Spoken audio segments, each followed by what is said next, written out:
My self Rakesh Kumar, science teacher of Shivaji group of institution.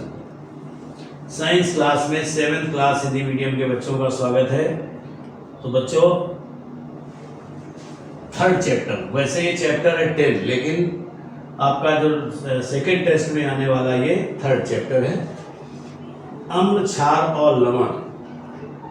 पिछली क्लासों में आपने अम्ल के बारे में अध्ययन कर लिया और क्षारों के बारे में भी अध्ययन कर लिया है। इस क्लास में सबसे पहले जानेंगे सूचक किसको कहते हैं। सूचक, हम किसी विलयन को ये जानने के लिए कि ये अम्लीय है या क्षारीय है, सूचकों का प्रयोग करते हैं। यानी सूचकों का प्रयोग हम अम्ल या क्षार जानने के लिए करते हैं।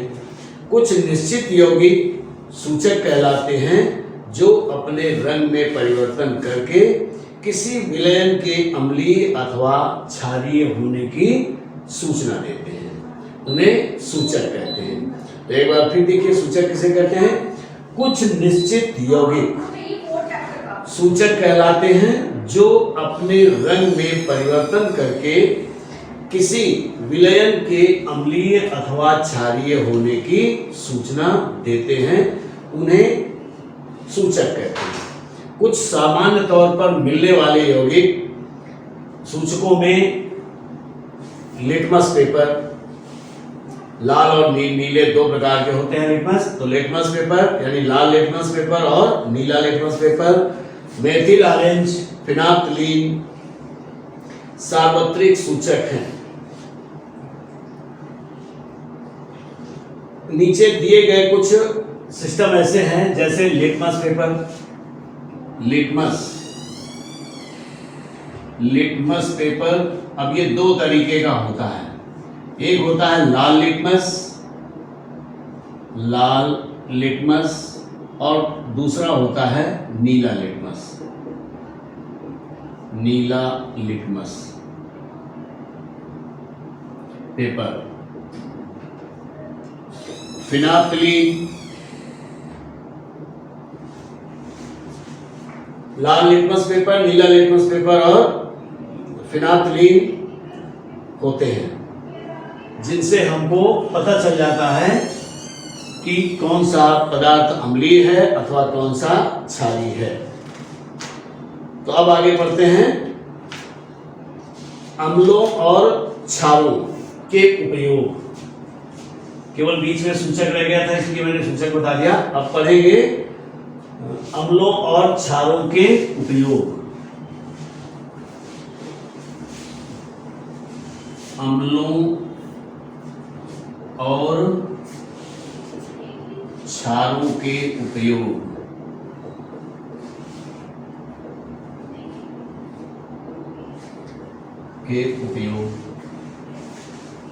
अम्लों के, पहले अम्ल के उपयोग देखिए। तो अम्ल के उपयोग या अम्लों के उपयोग, अम्लों का कहाँ उपयोग करते हैं ये जानना है। तो नंबर 1, स्टार्च से ग्लूकोज बनाने में हम अम्ल का उपयोग करते हैं। अम्ल का प्रयोग कैसे? स्टार्च से ग्लूकोज बनाने में हम अम्ल का उपयोग करते हैं। दूसरा नंबर, हाइड्रोक्लोरिक अम्ल का प्रयोग रंग उद्योग में किया जाता है। रंग उद्योग में हाइड्रोक्लोरिक अम्ल का उपयोग किया जाता है। तीसरा नंबर, प्रयोगशाला में अम्लों का उपयोग अभिकर्मक के रूप में किया जाता है। अगला नंबर, चौथा नंबर, अम्लों का उपयोग दवाई तथा अपमार्जक बनाने में भी किया जाता है।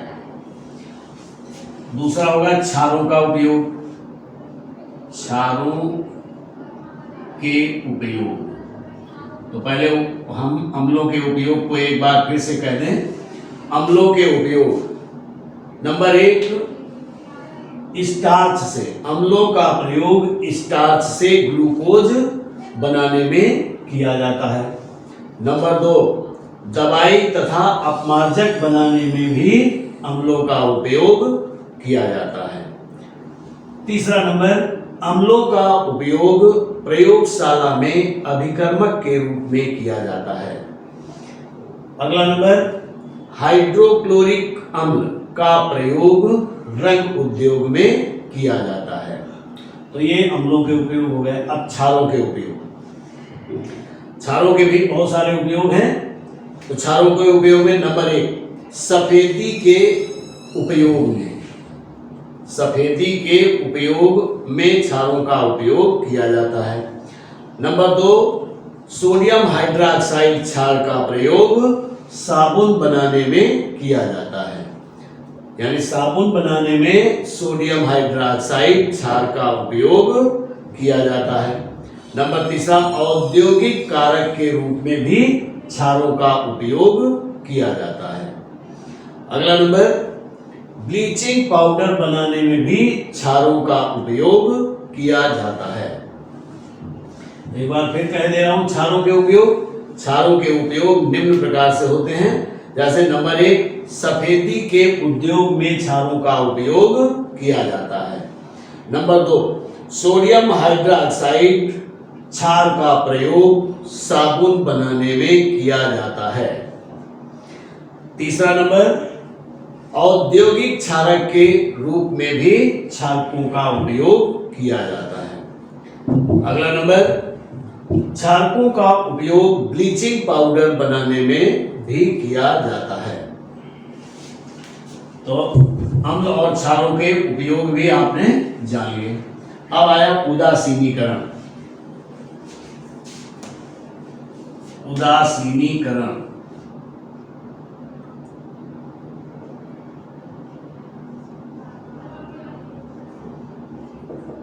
उदासीनीकरण, उदासीनीकरण किसको कहते हैं? जब किसी अम्ल तथा क्षार को मिलाते हैं, जब किसी अम्ल तथा क्षार को मिलाते हैं तो ये एक दूसरे के प्रभाव को निरस्त कर देते हैं। इस प्रकार विलयन ना तो अम्लीय रहता है और न ही क्षारीय रहता है। तो और न ही, हाँ, यह विलयन उदासीन हो जाता है। ऐसी क्रिया ही उदासीनीकरण कहलाती है। तो उदासीनीकरण एक बार फिर से, जब किसी अम्ल और क्षार को मिलाते हैं तो ये एक दूसरे के प्रभाव को निरस्त कर देते हैं। इस प्रकार विलयन न तो अम्लीय रहता है और न ही क्षारीय रहता है। यह विलयन उदासीन हो जाता है। ऐसी क्रिया उदासीनीकरण कहलाती है। जैसे hydrochloric acid HCl, hydrochloric acid HCl और प्लस सोडियम हाइड्रोक्साइड NaOH, ये हो गया आपका अम्ल और ये हो गया क्षार। सोडियम हाइड्रोक्साइड क्षार है और हाइड्रोक्लोरिक एसिड अम्ल है।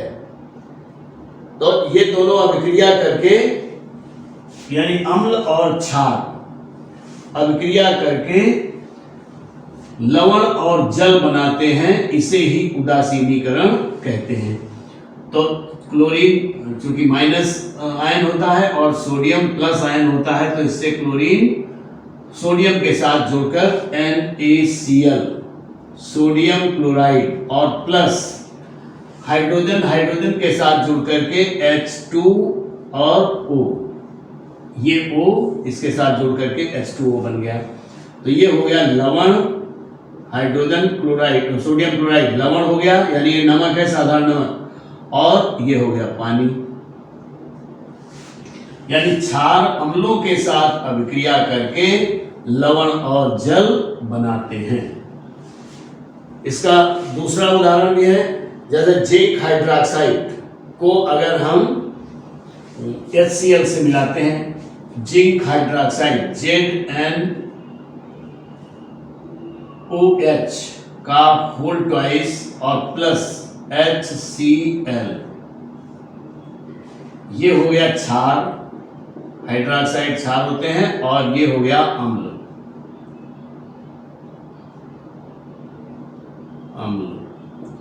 ZnOH का होल ट्वाइस प्लस HCl, यानी ZnOH एक क्षार है, एक OH का होल ट्वाइस क्षार है और सोडियम हाइड्रोजन क्लोराइड ये अम्ल है। ये दोनों परस्पर अभिक्रिया करके जिंक क्लोरीन के साथ अभिक्रिया करके ZnCl2 यानी जिंक क्लोराइड बना देगा और प्लस इस H के साथ जुड़ करके जल बना देगा H2O, यानी ये हो गया लवण और ये हो गया जल। तो आपने उदासीनीकरण के 2 एग्जाम्पल पढ़ लिए।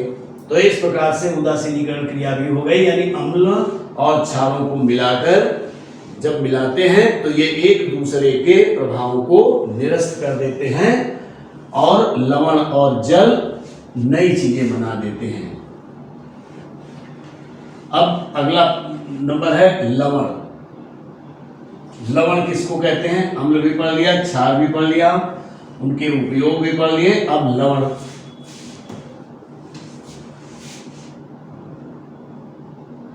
लवण साल्ट।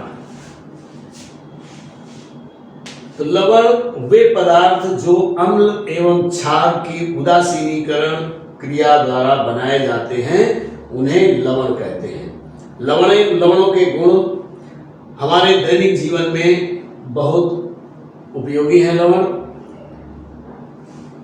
इनके कुछ भौतिक गुण देखे जरा। नंबर 1, लवणों के जलीय विलयन में विद्युत चालन होता है। लवणों के जलीय विलयन में विद्युत चालन होता है।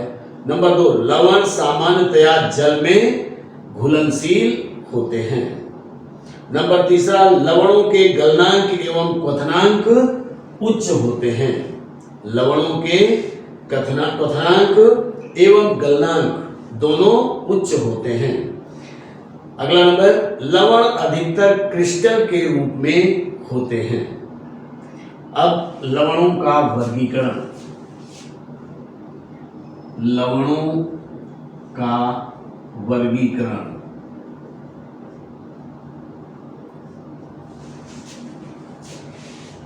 अम्ल एवं क्षार परस्पर अभिक्रिया के फलस्वरूप लवण बनाते हैं, तब इस आधार पर लवणों को 3 श्रेणियों में रखा गया है। नंबर 1, अम्लीय लवण। नंबर पहला है अम्लीय लवण। नंबर दूसरा है क्षारीय लवण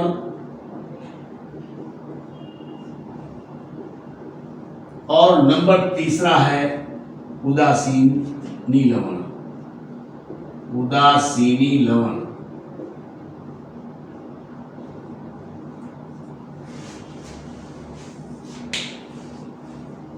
तो अम्ल एवं क्षार परस्पर अभिक्रिया के फलस्वरूप लवण बनाते हैं। इस आधार पर लवणों को 3 श्रेणियों में रखा गया है। नंबर 1 अम्लीय लवण, नंबर 2 क्षारीय लवण और नंबर 3 उदासीनी लवण।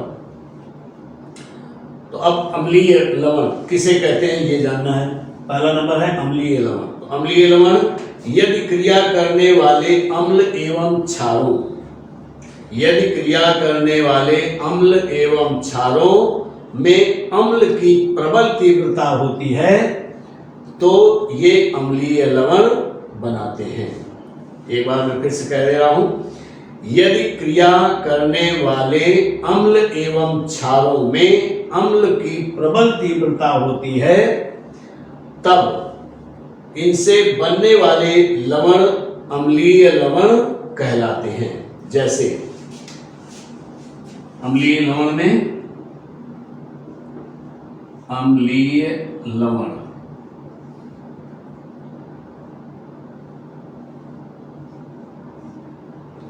Sodium hydroxide ammonium hydroxide NH4OH, NH4OH। Ammonium hydroxide की अभिक्रिया, ये क्षार है। हम किसी अम्ल यानी हाइड्रोक्लोरिक एसिड HCl से जब करवाते हैं इसकी अमोनियम हाइड्रोक्साइड की अभिक्रिया जब हम हाइड्रोक्लोरिक एसिड से करवाते हैं तो ammonium chloride NH4Cl plus ammonium chloride plus H2O जल बनता है। ये था क्षार और अमोनियम हाइड्रोक्साइड एक क्षार है, हाइड्रोक्लोरिक एसिड अम्ल है, अमोनियम क्लोराइड ये लवण है और ये जल है। तो अमोनियम क्लोराइड एक अम्लीय लवण है, ये अम्लीय है। जैसा हमने बताया भी, अम्ल एवं क्षार परस्पर अभिक्रिया जब करते हैं तो उनमें अगर अम्ल की तीव्रता अधिक होती है तो उनसे बनने वाले जो लवण होते हैं वो अम्लीय होते हैं। तो इसमें अम्ल की तीव्रता ज्यादा है, इसलिए अमोनियम क्लोराइड अम्लीय लवण होगा। दूसरा है क्षारीय लवण। दूसरा नंबर क्षारीय लवण। क्षारीय लवण यदि क्रिया करने वाले अम्ल और क्षार में क्षार की प्रबल तीव्रता होती है तो तब उनसे बनने वाले उत्पाद यानी लवण जो होते हैं वो क्षारीय होते हैं। फिर से कह दूं, यदि क्रिया करने वाले अम्ल एवं क्षार में क्षार प्रबल तीव्रता वाला होता है तो अम्ल तो जो लवण बनता है वो क्षारीय होता है। जैसे CH3COOH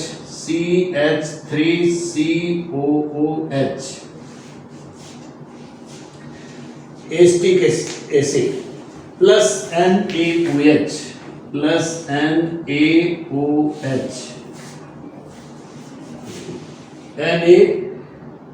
हाँ ये अम्ल है, अम्ल, और ये दुर्बल अम्ल है तो इसको हम दुर्बल कह सकते हैं या कमजोर है। और सोडियम हाइड्रोक्साइड प्रबल क्षार है, प्रबल क्षार। इनसे बनने वाला जो उत्पाद होगा वो सोडियम एसीट्रेट CH3COONA और plus H2O। CH3COONA sodium एसीट्रेट plus जल, ये क्षारीय लवण है, क्षारीय लवण। अब उदासीन लवण, यदि क्रिया करने वाले अम्ल एवं क्षार दोनों प्रबल तीव्रता के हैं तो वे उदासीनीकरण की क्रिया द्वारा उदासीन लवण बनाते हैं। जैसे सोडियम हाइड्रोक्साइड और hydrochloric acid. Sodium hydroxide NaOH और प्लस HCl। सोडियम हाइड्रोक्साइड भी प्रबल क्षार है और हाइड्रोक्लोरिक एसिड भी प्रबल अम्ल है। तो उदासीनीकरण में NaCl sodium chloride NaCl plus H2O ये प्रबल क्षार था, प्रबल क्षार, और ये प्रबल अम्ल। ये उदासीन लवण और ये जल। तो इस प्रकार से लवण 3 प्रकार के हो गए। अब लवणों के उपयोग, बहुत से ऐसे लवण हैं जिनका उपयोग हम दैनिक जीवन में करते हैं। जैसे नंबर 1, मक्खन एवं पनीर के निर्माण में लवणों का इस्तेमाल किया जाता है। नंबर 2, सबसे अधिक उपयोग NaCl यानी सोडियम क्लोराइड लवण का उपयोग किया जाता है। इसका उपयोग भोज्य पदार्थों में क्लोरीन तथा हाइड्रोक्लोरिक एसिड बनाने में किया जाता है। ये साधारण नमक है NaCl, इसका उपयोग इस प्रकार से किया जाता है। सोडियम बाइकार्बोनेट का उपयोग धोने के सोडे तथा अग्निशामक क्रिया में भी किया जाता है। अग्निशमन यंत्र में भी इसका उपयोग किया जाता है। अगला नंबर CuSO4 यानी कॉपर सल्फेट, इसको बिगड़ी भाषा में तूतिया कहते हैं, का उपयोग बेकिंग पाउडर के रूप में किया जाता है। लवण का उपयोग कीटनाशक के रूप में भी किया जाता है। कांच तथा उर्वरक बनाने में लवण प्रयुक्त किए जाते हैं। इसी प्रकार से चर्म शोधन में भी लवणों का उपयोग बहुतायत में किया जाता है। तो इस प्रकार से बच्चों आपका ये अम्ल, क्षार और लवण चैप्टर समाप्त हो गया। तो आज इस क्लास में बस इतना ही, आगे नेक्स्ट क्लास में। Thank you.